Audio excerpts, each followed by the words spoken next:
Hey scholars, it's Mr. Raposo here. Just wanted to talk about today's lesson. Um, we are in a makeup day where mostly what we're going to do today is finishing up Edgenuity Lesson 1 History as a Study. There are some people that are done. They've done a great job with it, but there's a lot of people who are not done. And I think some of us are confused about what needs to get done.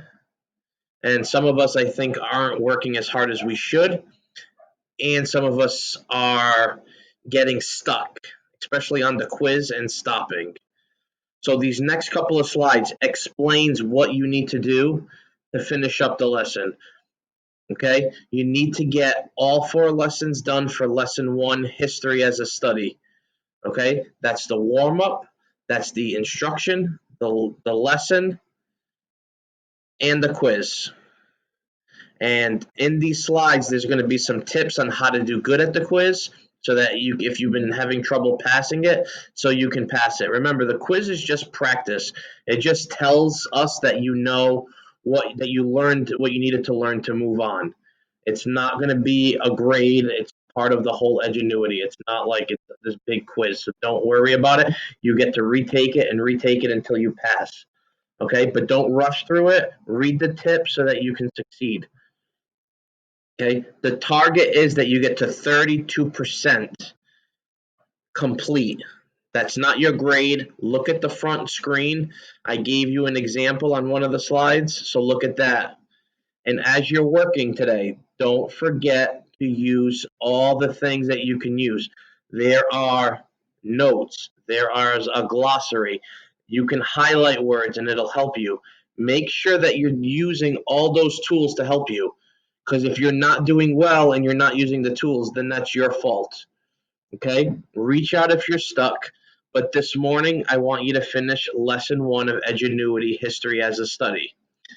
Now, for those people who are done, if you're done, awesome. You've done great. Good job. You've finished lesson 1. You have a percentage of 32% complete. Okay? That's the number we need to focus on, 32% complete. If you're done and you're at 32% complete, the last 2 slides is going to be take you to a website called Quizlet, so you can practice some vocabulary words, and then there's a couple of games that you can practice and try to get the high score. So if you're done with lesson 1, and you know you're done with lesson 1 because you've reached 32% completion, then you can start those last 2 slides, the Quizlet slides. Okay, so some of you are going to start that right away. Some of you need to finish first. Okay, and we're going to talk about Edgenuity a lot this afternoon and make sure that we're ready for lesson 2 and for lesson 3 and all the things that are getting us stuck, that we fix those things. Okay, email me if you have questions. Work hard this morning. You have extra time. Please don't waste this morning if you're behind. This is your opportunity to catch up. Okay, because I won't have days to give you like a whole morning to catch up going into the future. Okay, so catch up today so that we don't fall behind anymore. Have a good morning. Email if you need help.